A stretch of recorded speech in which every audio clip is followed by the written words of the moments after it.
உலகெங்கும் நிறைந்திருக்கும் தமிழ் நேயர்கள் அனைவருக்கும் எமது மனமார்ந்த வணக்கம். நான் உங்கள் ஜோதிடர் அந்தியூர் சுதாகர், பாரம்பரிய முறை ஜோதிட ஆராய்ச்சியாளர். இன்று நாம் காணக்கூடிய தலைப்பு, தனுசு ராசி என்பவர்களுக்கு அக்டோபர் மாதத்தில் நடக்கக்கூடிய கிரக பயிற்சிகளும் அதன் பலன்கள் எப்பேற்பட்ட மேன்மைகளை உங்களுக்கு தரப்போகுதுன்றதை இந்த காணொலியில் தெளிவாக விவரமாக நம்ம பார்க்கலாம். நம்ம சேனலை சப்ஸ்கிரைப் பண்ணாதவங்க பண்ணிக்கோங்க, பெல் பட்டனை கிளிக் பண்ணி ஆல் ஆப்ஷனை கொடுத்துக்குங்க. அப்போ தான் அடுத்தடுத்த காணொலிகள் உங்களை உடனடியாக வந்து அடையும். ஆக தனுசு ராசி அன்பர்களுக்கு அக்டோபர் மாதத்தில் பலம் பெறக்கூடிய இடங்கள் எது அப்படின்னு பார்த்தோன்னா, ஃபஸ்ட் உங்கள் லாபஸ்தானம், அது ரொம்ப முக்கியம். அடுத்தது தொழில் சம்மந்தப்பட்ட இடம்.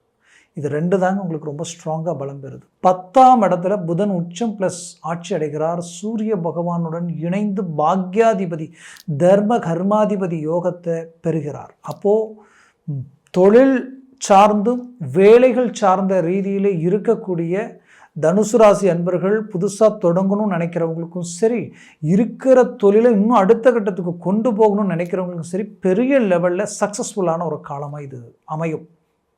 நல்ல குரோத்தை சந்திப்பீங்க.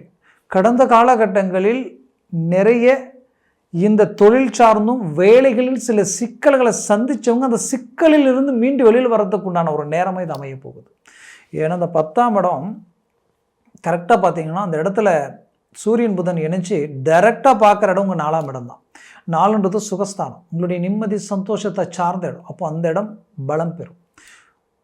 பலம் பெறுவது மட்டுமல்லாமல் இதில் குரு அதிசார பெயர்ச்சி பெற்று அந்த இடத்த தான் பார்க்க போகிறார்.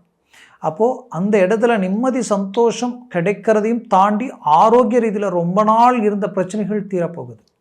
அதுலேயும் குறிப்பாக சொல்லணும்னா, இந்த 10ஆம் இடத்துலேருந்து 4ஆம் இடத்தை பார்க்குறதுனால நீங்கள் சம்பாதிச்ச சம்பாதித்தியத்துலேயும் சரி, உங்களுக்கு வராத ரொம்ப நாள் வருமா அப்படின்னு எதிர்பார்த்து இன்றைக்கி நாளைக்குன்னு இழுத்த அந்த வேலை முடிஞ்சு அதுவும் உங்கள் கை வந்து சேரும். இதனால் உங்கள் அந்தஸ்து மரியாதை பெருகும். பெரிய லெவலில் சக்ஸஸ்ஃபுல் அடைவீங்க. அந்த இடத்துல அந்த அந்தஸ்து மரியாதை பெருகிறதுக்கு ஒரு மனுஷனுக்கு என்ன தேவை அப்படின்னு பார்த்தீங்கன்னா, அந்த 4ஆம் இடத்துல இன்னும் சில விஷயங்கள் குறிக்கும். என்னென்னா, ஒருத்தருடைய சொத்துக்கள், பூமி, ப்ராப்பர்ட்டிஸ், வீடு சம்மந்தப்பட்ட விஷயங்கள் தனுசு ராசி என்பவர்களுக்கு பெருக போகுது. அதுலேயும் அந்த இடத்துல மனை மட்டும் அல்லாமல் வண்டி வாகனங்கள் சார்ந்த இடமும் அது பலம் பெறும். அந்த இடம் அதுவும் டாப் லெவலில் ஒர்க் அவுட் ஆகிடும்.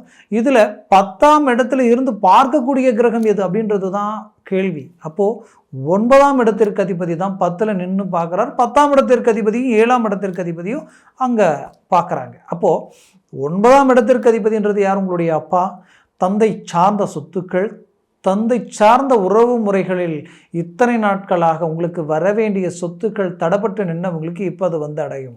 அதே நேரத்தில் அவர்களது உறவு நிலை இயல்பு நிலைக்கு வரும். எவ்வளோ பெரிய சங்கடங்கள் இருந்தாலும் அது சகஜிய நிலைக்கு வந்துடும். அவர்களால் உங்களுக்கு சில நல்ல விஷயங்கள் நடக்கக்கூடிய தருணமாக இது அமைய போகுது. குறிப்பாக சொல்லணும்னா, 9ன்றது பாக்கியம். 4ஆம் இடத்தை பாக்கிய சம்மந்தப்பட்ட இடத்திற்கு அதிபதி பார்க்கும் பொழுது அந்த இடத்துல கிடைக்காத தடப்பட்ட சில பாக்கியங்கள் உங்களுக்கு கிடைக்கும். என்னன்னு பார்த்தீங்கன்னா, புத்திர பாக்கியம்.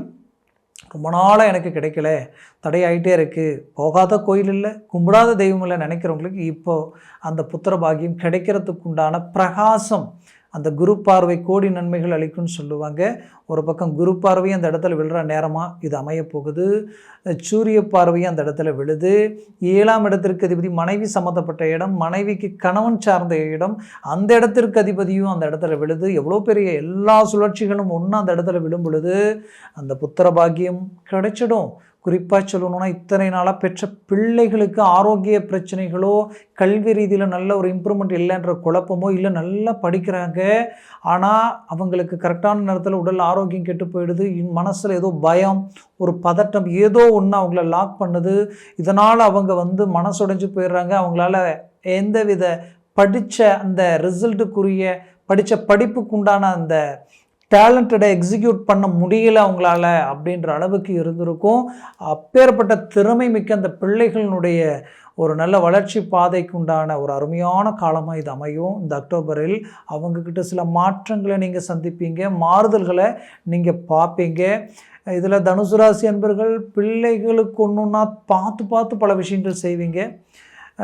திருமண வயதிற்கு வந்த அந்த பிள்ளைகளினுடைய வாழ்க்கைக்கு நல்ல லைஃப் சார்ந்த அமைவுகளில் நல்ல வாழ்க்கை துணை அமையணுன்றதுக்காக மற்றவங்கள நம்பி சில விஷயங்களை ஒப்படைச்சு இந்த இடம் நல்ல இடம்னு சொல்லி பார்த்து திருமணத்தை அமைச்சிருப்பீங்க.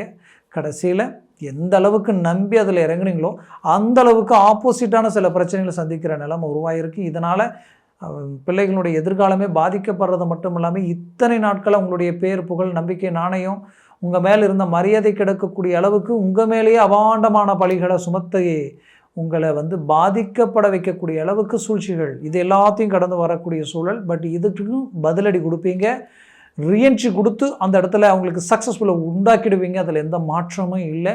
அதனால் தனுசு ராசி என்பவர்கள் எடுத்த காரியம் ஜெயமாகக்கூடிய ஒரு காலமாக இருக்கும். பட் ஒரு விஷயத்தில் கேர்ஃபுல்லாக இருக்க, 7ஆம் அதிபதி 8இல் நிற்கக்கூடிய தருணம் உச்சம் அடைகிறார். அப்போது நீங்கள் யாரை நம்புறீங்களோ அவங்கக்கிட்ட சற்று எச்சரிக்கையாக இருங்க. உங்கள் வேலைகள் மற்ற விஷயங்கள் எல்லாத்தையும் யாரை நம்பி ஒப்படைக்கிறீங்களோ அவங்க மேலே உங்கள் பார்வை கொஞ்சம் இருக்கணும். முழுசாக நம்பி அசால்ட்டாக விட்டுட்டிங்கன்னா மரம் ஏறி கைவிடுற மாதிரியான நிலைமை உருவாயிடும். அந்த நிலைமைக்கு நீங்கள் ஆளாயிடாதீங்க.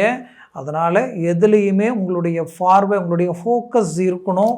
அதில் டைவர்ட் ஆகிடாதீங்க, அது மனசில் வச்சுக்கிங்க. அடுத்தது மனைவி கிட்ட பேசும் பொழுது, கணவன் மனைவி கிட்ட பேசும் பொழுதோ மனைவி கணவன், அதாவது நீங்கள் தனுசு ராசி பெண்களாக இருந்தால் கணவர்கிட்ட பேசும் பொழுதோ சற்று சில நேரங்களில் வரக்கூடிய சலிப்பு சங்கடங்கள் வரும் பொழுது அவங்களுடைய பேச்சு அவங்களுடைய கோபம் வரும் பொழுது அந்த இடத்துல தாமதப்படுத்தி லெவல் பண்ணிக்கிட்டு போகிறது புத்திசாலித்தனம். அதை விட்டுட்டு அந்த இடத்துல ஆர்கியூமெண்ட் பண்ணிங்கன்னா அது பெரிய பிரச்சனைக்கு போயிடும். அதுலேயும் கொஞ்சம் கேர்ஃபுல்லாக இருங்க. அப்புறம் கிளைண்ட் விஷயம், வாடிக்கையாளர்கள் விஷயம், தொழில் சார்ந்த ரீதியிலே கேர்ஃபுல்லாக இருக்கணும். அதையும் தாண்டி நட்பு ரீதியிலையும் சரி, பார்ட்னர்ஷிப் ரீதியிலையும் சரி, நீங்கள் எந்த ஒரு விஷயத்தை இறங்கி செயல்பட்டாலும் ஒரு தடவைக்கு 2 தடவை 4 தடவை யோசித்து இறங்கிடுறது ரொம்ப நல்லது. பட் இந்த ஃபோக்கஸ் இருந்தால் மட்டும் போதும். மற்ற எல்லாமே உங்களுக்கு பாசிட்டிவ் இருக்கிறதுனால எங்கேயுமே ட்ராப் ஆக வாய்ப்பே இல்லை. பெரிய லெவலில் ரிசல்ட்டை கொடுத்துருவீங்க. அதுலேயும் குறிப்பாக சொல்லணுன்னா வெளிநாடு முயற்சிகள் எடுக்கிறவங்களுக்கு இப்போ ஒரு நல்ல காலம் இப்போ ஏற்பாடு பண்ணிங்கன்னா, ஒரு அஷ்டமஸ்தானத்தில் குரு இருக்கிறதுனாலையும் அது பெரிய லெவலில் சக்ஸஸ்ஃபுல் அழைச்சிடும். ஆனால் அந்த அதிசார பயிற்சியில் சொல்கிறேன் நான், அது வக்ர நிலையில் இருக்கிறதுனால அது -++ மாறிடும். அதே நேரத்தில் நீங்கள் வெளிநாட்டில் தான் இருக்கிறவங்க அப்படின்னா கண்டிப்பாக சொல்கிறேன், கடந்த காலகட்டங்களில் நீங்கள் குடும்ப ரீதியிலையும் சரி, மனைவி ப்ளஸ் கணவன் மனைவி கணவன் சார்ந்த பிரச்சனைகளை சந்தித்தவங்களுக்கு ஒரு நல்ல ரிசல்ட் தீர்வுகள் உங்களுக்கு பக்கபலமாக உங்கள் பிள்ளைகளுக்கும் எல்லா விதத்துலையும் கிடைக்கிறதுக்குண்டான ஆப்பர்ச்சுனிட்டி இந்த இடத்துல உருவாகிடும். வேலை பறிபோகக்கூடிய சூழலில் நிற்கக்கூடியவங்க மீண்டும் அந்த வேலையை தக்க வச்சுக்கிறதுக்குண்டான வாய்ப்பு உருவாகிடும். தொழில் சார்ந்த ரீதியில் இருந்து சிக்கல்களை சரி செய்து நல்ல குரோத்தான லெவலுக்கு மேலே கொண்டு போகிறதுக்குண்டான காலமாக இது உங்களுக்கு அமையப்போகுது. மொத்தத்தில் உங்களுக்குரிய காலம் இது. முயற்சியை பலப்படுத்துங்க. குடும்பத்தில் சுபகாரியங்கள் சுப நிகழ்ச்சிகள் நடக்கும். திருமணம் தடப்பட்டவங்களுக்கு இப்போது கைகூடி வரக்கூடிய காலமாக அமையப்போகுது. மொத்தத்தில் உங்களுக்குண்டான ஒரு காலமாக இது அமையும். கவலைகள் வேண்டாம், பலப்படுத்துங்க, ஸ்ட்ராங்காக இறங்கி செயல்படுங்க. நல்ல ஒரு ரிசல்ட். குடும்ப ரீதியில் அந்த சலிப்பு சங்கடம் வெறுப்பு வேதனைகள் விலகி ஒற்றுமையாக நிம்மதியாக சந்தோஷமாக வளர்ச்சி பாதையில் அடியெடுத்து வைக்கிறதுக்கு உண்டான காலமாக இது இருக்கும். ஏன்னா 2026 இன்னும் நல்ல ஒரு பாசிட்டிவான கால அமைவுகள் உங்களுக்கு உண்டாக போகுது. அதற்குரிய முதல் படி அது இருக்கும். மேலும் நான் சொன்ன பலன்கள் கோச்சார ரீதியில் சொல்லியிருக்கிறேன். உங்கள் ஜனன ஜாதகமும் ப்ளஸ் திசா புத்திகள் சர்வாஷ்ட வர்க்க பரல்கள் பொறுத்து பலன்கள் மாறுபடும். அதனால் ஜனன ஜாதகத்தை பார்த்து ஒரு முடிவெடுங்க, அது ஆகச்சிறந்ததாக இருக்கும். பார்க்கணுன்னு நினச்சிங்கன்னா கீழே இருக்கக்கூடிய கான்டாக்ட் நம்பருக்கு கால் பண்ணி முன்பதிவு செய்து வாட்ஸ்அப் மூலமாக உங்கள் ஜாதகத்தை அனுப்பி தெளிவாக விவரமாக கேட்டு தெரிஞ்சுக்கிங்க. அதை சார்ந்த முடிவு முயற்சிகள் எடுங்க. அது உங்களுக்கு மிகச்சிறந்த யோகத்தை கொடுத்துரும். மேலும் உங்களது வாழ்க்கை வளமாக அமைந்திட எமது மனமார்ந்த வாழ்த்துக்கள். நன்றி, வணக்கம். மீண்டும் சந்திக்கலாம்.